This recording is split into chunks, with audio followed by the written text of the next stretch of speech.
In the UK, advisors are realizing that their skill set lies in financial planning rather than in running the money.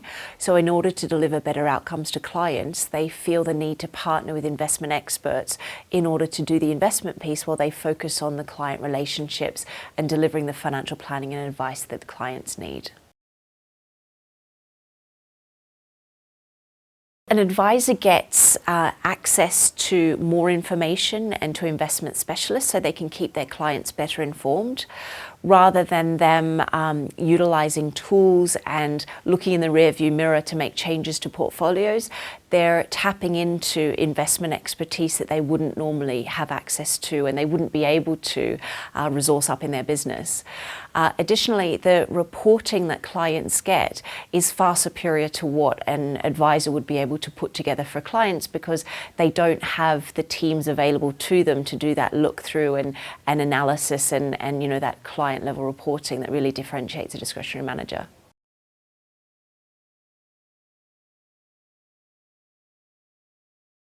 Interestingly, what advisors are doing in the UK is they are spending time doing due diligence on discretionary managers in order to get the right investment expertise for their different segments of clients.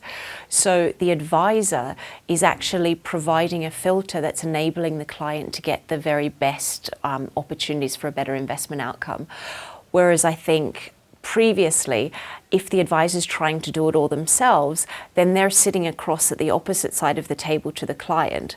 Whereas now they're sitting beside the client and using the services of a discretionary manager to make sure that if that discretionary manager isn't performing or is not delivering against the client objectives, then they can rectify that situation by possibly replacing that manager if the case may be. But a financial advisor that's running the money themselves, they're never going to fire themselves. Discretionary propositions are of a similar fee level to what advisors would be charging if they were running the money themselves. We have seen a bit of fee compression and that's starting to come down. Discretionary propositions are now available that are wrapped up within a fund structure which has tax benefits and can bring the fee down by 20% as well, because anything that's happening within the fund isn't subject to VAT. So at the end of the day, for a better investment outcome that has 100% dedicated resource and focus, I think even if the client is paying slightly more, they'll be getting more for their money, if you will.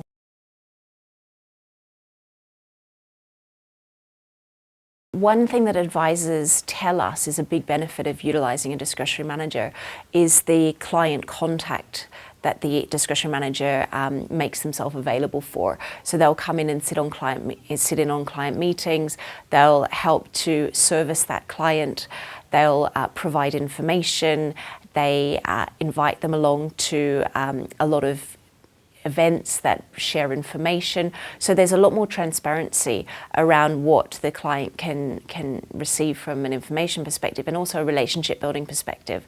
So rather than it just being the advisor, there's actually and the client relationship, there are actually three parties involved in that relationship.